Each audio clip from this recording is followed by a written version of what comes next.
मैं तेरा घाटा मेरा कुछ नहीं जाता, कल को आपका पेपर आता मैं नहीं देने जाता। सबसे पहले अगर आपने रिएक्शन में कुछ चीज बैलेंस करनी होती है, पहले ऑक्सीजन को बैलेंस करो और फिर किसको बैलेंस करो, हाइड्रोजन को बैलेंस करो। पहले ऑक्सीजन और आग सोचता है ना, आपका तो सोचता नहीं, मेरा तो सोचता है। बैलेंसिंग द बॉडी, बॉडी को बैलेंस करता है और रेगुलेट द हार्ट बीट। और heart equal to I R पे न्यूमेरिकल आ सकता है, ठीक है। H is equal to I square R T पे न्यूमेरिकल आ सकता है, या 1/r is equal to 1/r1 plus 1/r2। ये दूर है क्योंकि हम ये मानते हैं कि ये जो प्लेन मिरर है ये एक बहुत बड़े स्फेरिकल मिरर का क्या है, पार्ट है, जिसका रेडियस अब आज ही रात को मेरे 17K सब्सक्राइबर पूरे हो चुके हैं, ठीक है। Thank you so much, thank you so much, ये सिर्फ आपकी वजह से। हाय एवरीवन, अस्सलाम वालेकुम वरहमतुल्लाहि वबरकातुहू। नमस्ते, सत श्री अकाल।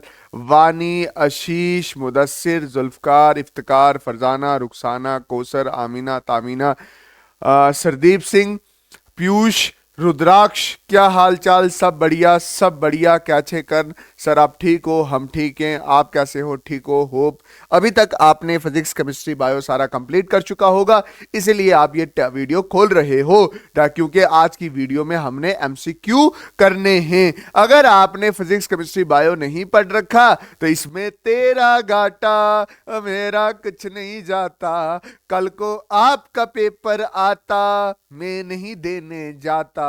बशीर साहब देने जाता और वहां पे फेल कौन होता? बशीर साहब होता, अफसाना होता, फरजाना होता। तो सर ज्यादा नहीं बोल रहे हो आप? दिल कर रहा है आपको? नहीं बोलना पड़ेगा भाई। पढ़ लो पढ़ लो पढ़ लो पढ़ लो, अभी भी टाइम है, अभी भी आपके पास एक दिन और एक रात है, ठीक है। अच्छे से पढ़ना है, ठीक। इंपॉर्टेंट चैप्टर देखो जिन्होंने कुछ नहीं पढ़ा है, और उसकी वन शॉट जल्दी जल्दी 2x पे देखो, बहुत अच्छे से पढ़ा रखा है हमने यूट्यूब पे। Okay sir, thank you so much sir. Okay अच्छा, अब क्या कर रहे हो सर? सर एमसीक्यू करवा रहा हूं। एमसीक्यू में आपको, आपके लिए जो एमसीक्यूज लगाया हूं ये मैंने फिजिक्स के, केमिस्ट्री के, बायो के इकट्ठे लाया हूं। मोस्ट इंपॉर्टेंट एमसीक्यूज हम यहां पे डिस्कस करने वाले हैं और इसी के मिलते जुलते आपके पेपर में आएंगे। ओके सर, पहला सवाल 1 रुपये के लिए ये रहा आपकी स्क्रीन पे। क्या सवाल है? सवाल ये है कि बोल रहा है the radius of curvature of spherical mirror is 20 centimetre. मतलब ये बोल रहा है कि ये जो रेडियस ऑफ कर्वेचर है ये 20 सेंटीमीटर है। Okay, What is its focal length? Focal length क्या होगी? आपको पता है रेडियस ऑफ कर्वेचर क्या होता है? Double of focal length is equal to 20 centimetre. तो focal length is equal to 20/2, तो focal length is equal to 10 centimetre. कहां पे है आंसर? ये आंसर है। मैंने 10 को क्या कर दिया? टिक कर दिया। क्या कर दिया? 10 को ये लो जी, सवाल का आंसर हो गया। Okay sir. अच्छा सर देखो, ऑप्टिक्स वाले चैप्टर में से ना आपने फॉर्मूले याद रखने, कौन सा? दैट इज, एक ये वाला फॉर्मूला याद रखना, radius of curvature is equal to focal length. दूसरा फॉर्मूला आप मिरर फॉर्मूला याद रखोगे, कौन सा याद रखोगे? Mirror formula 1/f is equal to 1/v plus 1/u। और कौन सा फॉर्मूला याद रखोगे? 1/f is equal to 1/v minus 1/u। और कौन सा याद रखोगे? Magnification is equal to height of image upon height of object. ये कुछ ऐसे सवाल हैं जिनमें से क्वेश्चन बनता है। ओके, मत सोचना कि सारे क्वेश्चन यही वाले आएंगे, ठीक है। आपको कुछ चीजें और भी लॉजिकली याद रखनी हैं। चैप्टर आप पढ़ चुके हो तो ये फॉर्मूलेज आप लाइट वाले चैप्टर में से याद करके जाना। अच्छा, ये एक और याद रखना है, पावर वाला। देखो ये क्या बोल रहा है? The power of a concave lens of a focal length 200 metre, 200 centimetre. तो इसको कैसे करेंगे देखना जरा। फोकल लेंथ क्या है? फोकल लेंथ है दैट इज 200 सेंटीमीटर। बट हमेशा याद रखना, पावर निकालने के लिए आपको इसको किस में कन्वर्ट करना पड़ेगा? मीटर में कन्वर्ट करना पड़ेगा। तो मीटर में कन्वर्ट करोगे तो focal length is equal to 200 centimetre divided by 100। तो ये किस में कन्वर्ट हो जाता है? ये कन्वर्ट हो जाता है किस में? मीटर में। तो ये कैंसिल, हमारे पास फोकल लेंथ कितनी होगी? दैट इज 2 होगी। और पावर क्या होता है? Power is equal to 1/4 focal length. और अगर मैं अच्छे से लिखूं 1/, फोकल लेंथ की जगह क्या लिखेंगे? 2 इज इक्वल टू 0.5। हमारा आंसर कितना आ गया? 0.5। अच्छा मेरी बात ध्यान से समझो, अगर आपको याद हो ना तो फोकल लेंथ, कनकेव लेंस की जो फोकल लेंथ होती है वो क्या होती है? नेगेटिव होती है। नेगेटिव होती है ना, नेगेटिव होती है। ये भी नेगेटिव होगा, ये भी नेगेटिव होगा, जो पावर आ रही होगी वो भी क्या होगी? नेगेटिव होगी। बट ध्यान में रखो, हमारे पास नेगेटिव वाला ऑप्शन नहीं है। कल को नेगेटिव वाला ऑप्शन होता तो आप नेगेटिव वाले ऑप्शन को क्या करते? टिक करते। The focal length of the sorry plane mirror is infinity. जो फोकल लेंथ होता है प्लेन मिरर का वो क्या होता है? इंफिनिटी होता है, बड़ा दूर होता है। ये प्लेन मिरर है ना, ठीक है। इसका जो फोकल लेंथ होता है, जो फोकस पॉइंट होता है, वो माना जाता है कि वो बड़ा दूर है, क्योंकि हम ये मानते हैं कि ये जो प्लेन मिरर है ये एक बहुत बड़े स्फेरिकल मिरर का क्या है? पार्ट है, जिसका रेडियस ऑफ कर्वेचर बहुत ज्यादा है, इंफिनिटी पे है, तो उसका फोकल लेंथ भी क्या होगा? इंफिनिटी पे होगा। होप आपको ये एक्सप्लेनेशन समझ आई होगी। इलेक्ट्रिकल रेजिस्टिविटी, इलेक्ट्रिकल रेजिस्टिविटी क्या होता था? दैट इज, अगर आप ध्यान से देखो ना, resistance is equal to rho L upon A होता था। Rho is equal to R into A upon L होता है। अगर मैं अच्छे से बात करूं तो ये जो रेजिस्टिविटी है ये ना एरिया पे डिपेंड करती है ना लेंथ पे डिपेंड करती है, ये सिर्फ डिपेंड करती है किस पे? क्योंकि ये रेजिस्टेंस पर यूनिट लेंथ होता है, पर यूनिट एरिया होता है, ये सिर्फ डिपेंड करती है नेचर ऑफ मटेरियल पे, ठीक है। नेचर ऑफ मटेरियल पे या टेम्परेचर पे डिपेंड करती है, और किसी पे ये डिपेंड नहीं करती। ओके सर, ठीक है। अच्छा, the device use to measure the electric current, electrical measure करने के लिए क्या एमीटर है। और इस इलेक्ट्रिसिटी में से आपने कौन से फॉर्मूले याद रखने? That is V is equal to I R पे न्यूमेरिकल आ सकता है, ठीक है। H is equal to I square R T पे न्यूमेरिकल आ सकता है, या 1 upon R is equal to 1 upon R one plus 1 upon R two, ये पैरेलल रेजिस्टेंस की कॉम्बिनेशन पे नेट रेजिस्टेंस पूछ सकता है, या R is equal to R one plus R two पे सवाल पूछ सकता है, जैसे, या I is equal to Q T पे सवाल पूछ लेगा, या V is equal to work done upon Q पे सवाल पूछ सकता है। ये सारे न्यूमेरिकल मैंने आपने वन शॉट पे करवाए हैं। अच्छा, ठीक है, वन शॉट में मैंने बताया है आपको किस तरह से न्यूमेरिकल पूछते। बोलता है सॉल्यूशन है जो रेड लिटमस को ब्लू लिटमस में, मतलब रेड लिटमस पेपर था वो ब्लू में चेंज हो जाता है। ऐसा सॉल्यूशन कब होता है? ऐसा सॉल्यूशन होता है बेसिक। और बेसिक सॉल्यूशन कौन सा? दैट इज पीएच जिसकी क्या हो? 7 से ऊपर, ठीक है। ये भी एसिडिक है, ये भी एसिडिक है, और ये भी क्या एसिडिक है। तो इसका आंसर 10 रहेगा। इसका आंसर क्या रहेगा?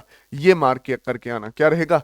10 रहेगा, ठीक है। अच्छा, ये बैलेंस करना। देखो, जब कभी भी आपके सामने कोई भी केमिकल रिएक्शन बैलेंस करने के लिए हो ना, जैसे फॉर एग्जांपल ये X PB NO3 ट्वाइस, इसको आपने हीट किया, क्या किया?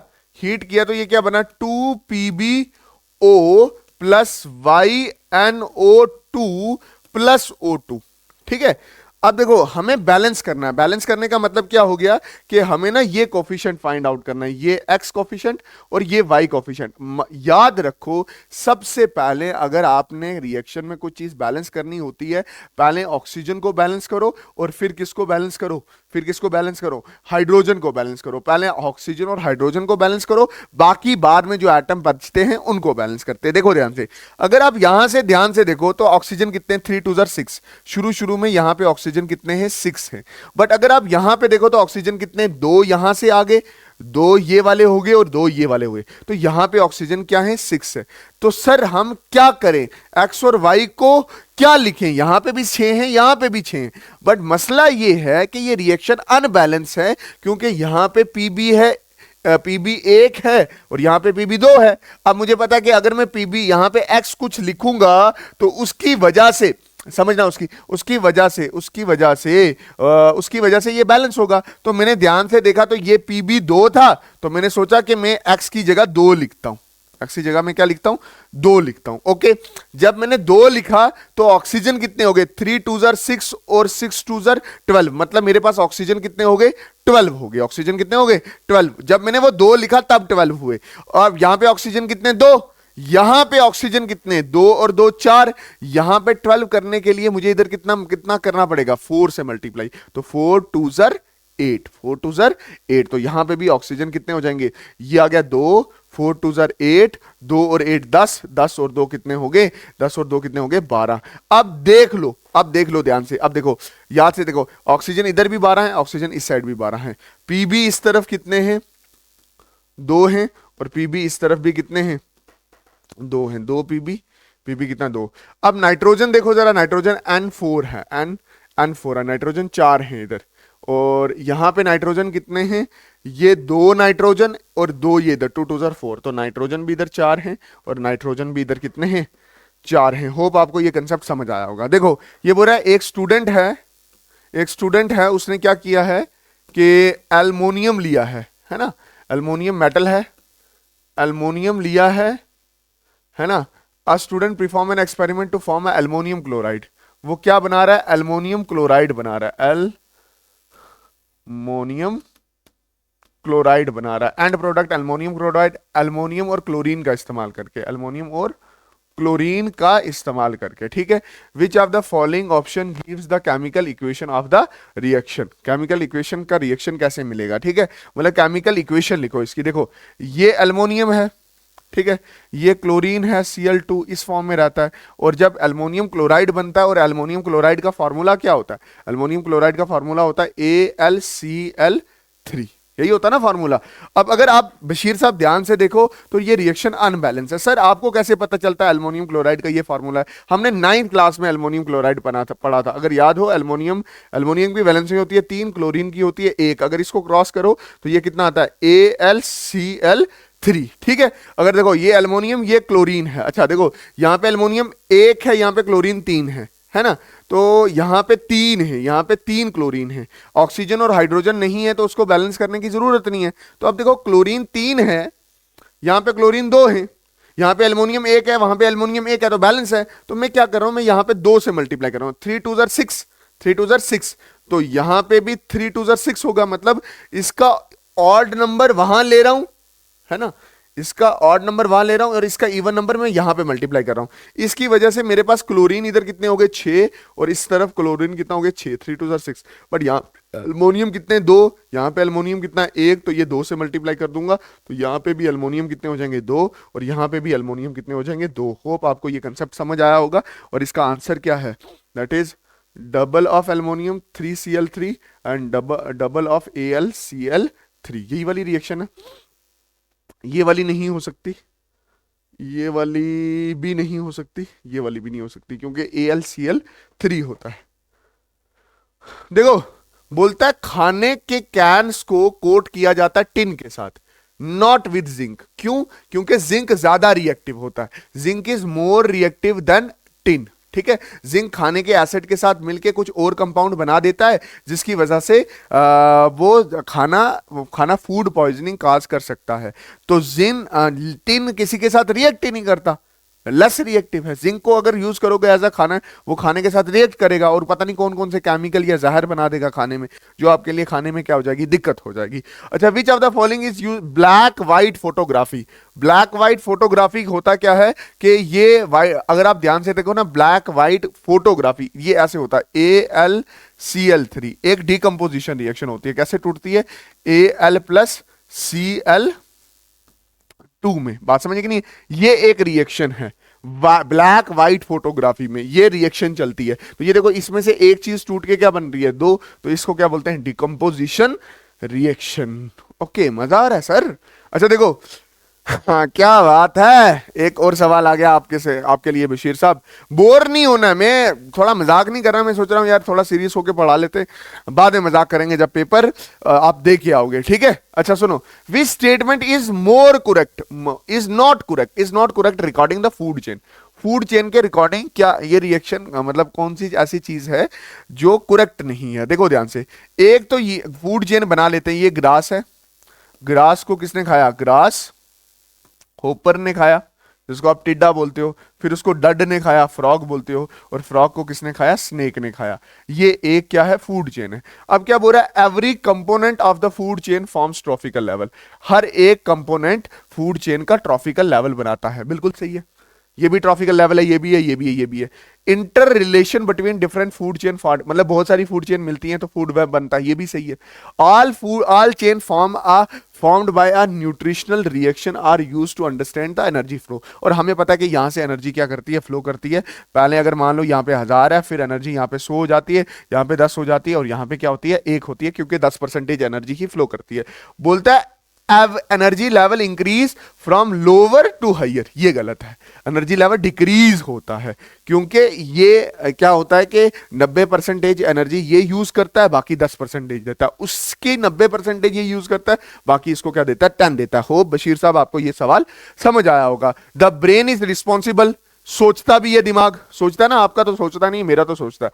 बैलेंसिंग द बॉडी, बॉडी को बैलेंस करता है, और रेगुलेट द हार्ट बीट, और हार्ट बीट को रेगुलेट करता है। तो ये 4 फंक्शन है किसके, हमारे ब्रेन के। एंथर, अगर ये वाला सवाल मैंने करवाया है, ये सवाल मैंने आपको करवाया, ये ऐसे होता है एंथर एंड फिलामेंट। इस एंथर में क्या होते हैं, इस एंथर में भर भर के पोलन ग्रेन होते हैं। इस एंथर में भर भर के क्या होते हैं, पोलन ग्रेन होते हैं, पोलन ग्रेन्स होते हैं। Very good sir, very good. In an evolutionary terms we have more in common, मतलब एवोल्यूशन के दौरान मतलब हम किससे ज्यादा मिलते जुलते हैं। कुछ बच्चे सोच रहे होंगे चिंपैंजी, हम बंदर हैं, बट कंपैरिजन देखो किससे हो रहा है, bacteria, spider, a Chinese school boy. हम ज्यादा इंसानों से ही मिलेंगे ना, चाइनीज स्कूल बॉय से मिलेंगे, पहले ही सोचने लग जाते हैं कि हम बंदरों से इवॉल्व हुए हैं, तो बंदरों जैसे दिखेंगे। समझ आया कि नहीं आया? अच्छा, उसके बाद है dash living has always the part of India tradition and culture. Sustainable living, sustainable living का मतलब हो गया अपना ध्यान रखना और अपने आने वाले फ्यूचर के बच्चों का भी ध्यान रखना। मतलब कहीं जंगल है तो जंगल को काटना नहीं है, क्योंकि अपने फ्यूचर वाले बच्चों का भी ध्यान रखना है कि वो आके जंगल को यूज करे। ये इसको बोलते हैं सस्टेनेबल डेवलपमेंट। आपने ये चीज देखी होगी कि मैंने अभी आपके सामने फिजिक्स, केमिस्ट्री और बायो के एमसीक्यूज डिस्कस किए हैं। होप आपको ये वीडियो पसंद आई होगी। जिस बच्चे ने अभी भी प्रिपरेशन शुरू नहीं की है, मैं उसको यही सजेस्ट करूंगा कि आप प्लीज वन शॉट देखें। आप ऑप्टिक लाइट वाला चैप्टर कर लें, आप ह्यूमन आई वाला कर लें, कार्बोनेट्स कंपाउंड कर लें, लाइफ प्रोसेस कर लें, तब भी आपका पेपर पास हो जाएगा। और इंपॉर्टेंट इंफॉर्मेशन क्या, और थैंक यू सो मच, आप मुझे इतना प्यार दे रहे हो। आपकी कमेंट ही मुझे सुबह के 3:30 बजे मजबूर करती हैं कि बच्चों के लिए वीडियो बनाओ। इस वीडियो इसका जो पीडीएफ है वो कहाँ मिलेगा, टेलीग्राम चैनल पे मिलेगा। टेलीग्राम का लिंक हमारे डिस्क्रिप्शन में रहेगा। और मिलते हैं किसी नई वीडियो में। तब तक के लिए अल्लाह हाफिज, रब राखा, जय Hind. And for your kind information, आज ही रात को मेरे 17K सब्सक्राइबर पूरे हो चुके हैं। ठीक है, thank you so much, thank you so much. ये सिर्फ आपकी वजह से।